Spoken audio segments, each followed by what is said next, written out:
ಆಚರಣೆಯನ್ನು ನಮ್ಮ ಗುರುಗಳು ನಮ್ಮ ಹಿರಿಕರು, ನನ್ನ ಸ್ನೇಹಿತರು ಮತ್ತು ನನ್ನ ಆತ್ಮೀಯರು ಇವತ್ತು ನನ್ನ ಹುಟ್ಟುಹಬ್ಬವನ್ನು ಆಚರಣೆ ಮಾಡಿದ್ದಾರೆ. ನಾನು ಬದುಕಿರೋವರೆಗೂ ಇವರ ಋಣವನ್ನು ತೀರಿಸೋದು ಸಾಧ್ಯ ಇಲ್ಲ ಅನ್ನಿಸ್ತದೆ.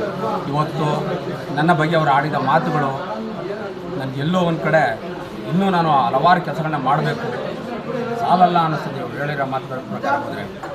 ಆದ್ದರಿಂದ ಆ ತಾಯಿ ಚಾಮುಂಡೇಶ್ವರಿ ನನ್ನನ್ನು ಈ ದಿನ ನನ್ನ ಹುಟ್ಟುಹಬ್ಬವನ್ನು ಆಚರಣೆ ಮಾಡಿಸಿ ನನ್ನ ಹಾರೈಸಿದ ಅವರೆಲ್ಲರಿಗೂ ತಾಯಿ ಚಾಮುಂಡೇಶ್ವರಿಗೆ ಆಯುಷು ಆರೋಗ್ಯ ಕೊಟ್ಟು ಸನ್ಮಾನಿಸಲಿ ಅಂತ ನನ್ನ ಸರ್. ಎಲ್ಲ ಅಭಿಮಾನಿಗಳೆಲ್ಲ ತಮಗೆ ನಿಗಮ ಮಂಡಳಿ ಸಿಗಬೇಕು ಅಂತ ಇಷ್ಟಪಡ, ಅದ್ರ ಬಗ್ಗೆ ಏನು ಹೇಳ್ತೀರಾ ಸರ್ ನೀವು?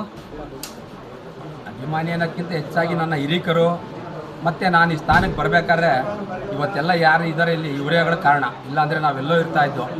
ಈ ಸ್ಥಾನಕ್ಕೆ ಬರಬೇಕಾದ್ರೆ ನಮ್ಮ ಎಲ್ಲ ತಾಲೂಕು ಅಧ್ಯಕ್ಷರುಗಳು, ನಮ್ಮ ಜಿಲ್ಲಾ ಪರಿಷತ್ ಮೆಂಬರ್ ಅಂತ ನಮ್ಮ ಬಸವಣ್ಣ ಅವರು, ಮತ್ತು ನಮ್ಮ ಕೆ ನಗರದ ವೆಂಕಟೇಶ್ ಅವರು, ಮತ್ತು ಎಲ್ಲರೂ ಹಲವಾರು ಇಲ್ಲಿರೋರು ಎಲ್ಲರೂ ನನ್ನ ಈ ಸ್ಥಾನಕ್ಕೆ ಬರೋಕ್ಕೆ ಮೂಲ ಕಾರಣ. ಅವರು ಆಸೆ ಇದ್ದಂತೆ ಮುಂದಿನ ಇನ್ನೊಂದು ಹೆಜ್ಜೆ ಮುಂದೆ ಹೋಗಲಿ ಅನ್ನೋದು ಅವರ ಒಂದು ಅಭಿಲಾಷೆ.